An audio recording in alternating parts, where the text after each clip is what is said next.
Halo,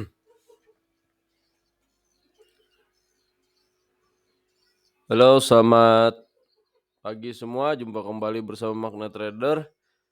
Bersama saya sebagai technical analyst di sini akan memberikan insight seperti biasa ya di market gold dan Nasdaq.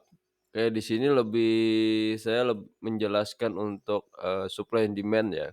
Jadi ini agak berbeda kalau kita lihat di sini kita hanya menggunakan chart dan pastinya garis-garis support and resistance ataupun supply and demand. Oke, di sini sudah tergambar yang saya buat, saat ini market trennya masih bullish ya, artinya bergerak pada bullish, jadi potensial kita lebih, untuk entry posisi buy. Oke, akan tetapi di sini dia sudah berada di area supply ya. Jadi cukup, banyak sini ya supply and demand-nya kalau kita perhatikan.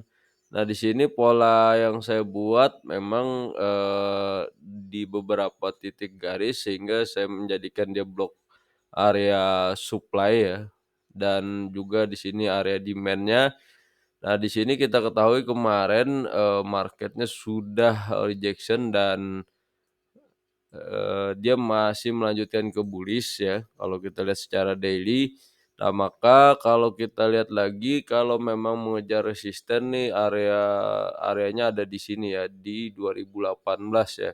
Nah, akan tetapi kalau kita perhatikan juga untuk, zonanya ini ada juga nih di 2003 ya posisinya, itu mengejar area supply-nya ya. Jadi selama dia masih berada di atas area demand ini ada potensi dia masih melanjutkan kecuali dia balik ke dalam, zona ini ya. Nah, ini udah kita lihat ya di sini juga ada yang garis warna ungu ini sudah saya berikan garis. Jadi kalau kita lihat itu, lebih memudahkan intinya, oh marketnya berarti ini masih terus bullish ya. Jadi kalau yang masih ada posisi buy juga bertahan masih aman selama dia berada di atas sini ya. Jadi bisa saja teman-teman untuk, posisi up, tapi untuk entry buy-nya kecuali dah break lagi dari area sini ya, harus break dari zona ini, baru ambil lagi posisi. Tapi kalau memang,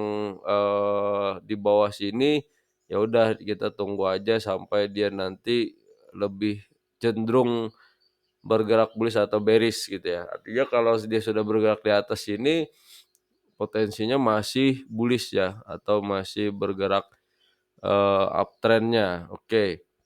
Dan kalau kita lihat juga, ke time frame H4 ya untuk area supply and demand-nya, ini sangat terlihat jelas ya. Kemarin marketnya begitu dia break, tapi dia retest lagi ya.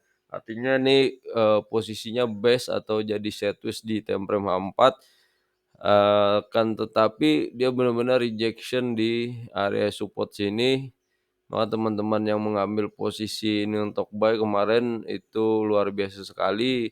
Kalaupun buy and sell itu juga tepat ya, karena dia supply areanya di sini ya. Nah, ini belum menyentuh area demand-nya, ya karena kemarin udah rejection di sini. Nah, saat ini sih marketnya masih di zona ini ya, zona hijau ini. Jadi tunggu aja break di antara posisi ini ya. Nah, untuk saat ini saya juga sudah menandakan apabila dia break impulsif yang sini, teman-teman bisa mencari posisi sell ya. Kan tetapi kalau dia rejection atau tidak menyentuh di bawah sini, berarti potensinya teman-teman siap-siap mencari buy ya, atau langsung entry posisi buy. Dan selama, apa namanya, ini posisinya berada di atas area demand-nya ya, di area sini kalaupun dia turun, ya udah, risk-nya di 1963 ini ya. Karena kalau di sini terlalu jauh jadi 1963 saja. Oke, selanjutnya juga kita akan lihat market di Nasdaq ya, oke.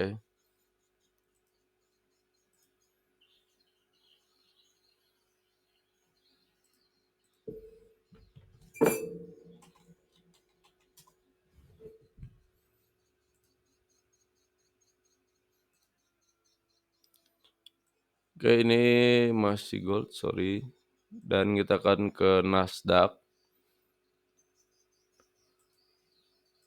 Oke, ini zona supply and demand Nasdaq ya yang saya buat juga, mulai dari daily ya. Nah, di sini kalau kita lihat secara daily-nya ini tepat sekali dia berada di area demand ya. Di sini zonanya setelah dia kemarin rejection di area ini ya.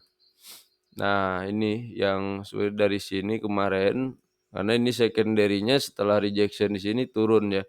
Dan selama marketnya di bawah yang kuning ini berarti posisinya sell.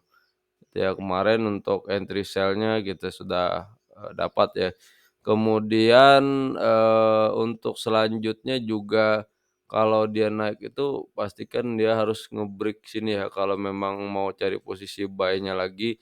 Bukan berarti dari bawah itu tidak bisa mengambil posisi buy, tetapi ini masih ada area tunggu ya. Nah, kalau secara daily-nya sih, ini yang jadi bagian strong-nya itu di 13.892 ya, atau di antara 13.937. Nah, zonanya di sini ya.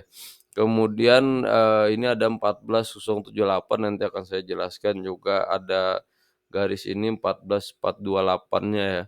Nah, yang pasti ini dia berada di area sini. Nah, ini ada gap juga, kalau kita lihat kalau ini break lanjut berarti dia masih lanjut turun ya. Jadi masih potensinya ke bearish karena, ini trennya juga downtrend ya. Kemudian kalau kita perhatikan juga untuk Nasdaq-nya ya.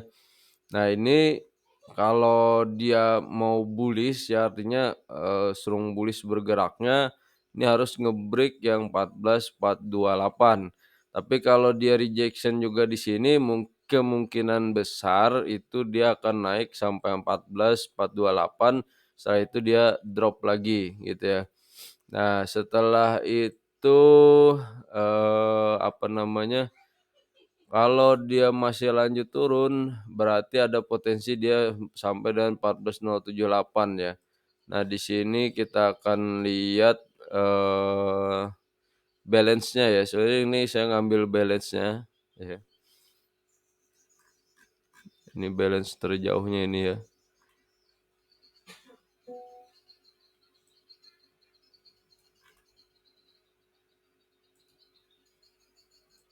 Nah, dia akan biasanya lebih suka ketemu balance ini ya, yang impulsif bullish ini. Jadi ada kemungkinan dia ngejar sini, kalau lebih berarti sampai sini ya. Nah, ini akan nutup balance-nya ini, karena sudah kita tandain tadi ya. Nah, di area ini yang terdekatnya, itulah kalau menggunakan strategi, supply and demand ya. Karena itu sudah, berdasarkan historinya marketnya seperti itu ya. Nah, ini juga sama sebelum-sebelumnya, kalaupun teman-teman itu melihat yang kemarin di sini ya, nah ini yang waktu saya tandain di sini dia berada di bawah, itu sell limit pun karena secondary ini jadi area tunggu, dan SL-nya pun mungkin teman-teman ambil aja di sini ya, karena supaya tidak terlalu risk. Walaupun dia sempat naik ini ya, ini sempat naik, tapi di sini amannya. Ya karena kalau udah nge-break impulsif sini udah berarti marketnya, lanjut ke bullish, tapi kalau dia udah rejection posisinya jadi aman. Dan kalau dia udah bergerak di bawah ini, kita lihat dari daily-nya pun dia, high-nya menjadi lower high ya, maka, teman-teman bisa langsung setup untuk posisi sell ya. Dan untuk ininya nanti saya sih lebih menunggu karena dia masuk di zona ini ya. Jadi kalau belum break di antara zona ini udah jangan dipaksakan buat teman-teman masuk ya. Nah, kalaupun nanti ini posisinya dia tidak lebih, dari sini ya, berarti dia selama berada di bawah sini ada kemungkinan teman-teman bisa posisi sell juga di sini ya. Ini untuk update-nya ya. Jadi tinggal teman-teman semua memposisikan, balance daripada candlenya ya. Nah, tapi kalau dia impulsif nih nge-break ini, teman-teman bisa, mengambil posisi mungkin dia akan bergerak di sini dulu ya, di zona sininya ya, supply and demand-nya. Nah, mungkin itu dulu dari saya untuk, insight market-nya berdasarkan supply and demand-nya ya. Jadi teman-teman bisa ikutin terus Magnet Trader dan jangan lupa, subscribe, like, share, and comment, dan untuk bergabung link ada di bio ya, dan jangan lupa teman-teman boleh menggunakan, rekomendasi broker dari kami menggunakan ETFX ya, tinggal klik linknya ada di bio. Pastikan teman-teman, sudah bergabung sama Magnet Trader untuk dapat insight setiap harinya dan dapatkan sinyal lainnya. Oke, itu dulu dari saya dan kita akan ketemu lagi nanti untuk update selanjutnya. Oke, sampai jumpa dan sampai bertemu kembali.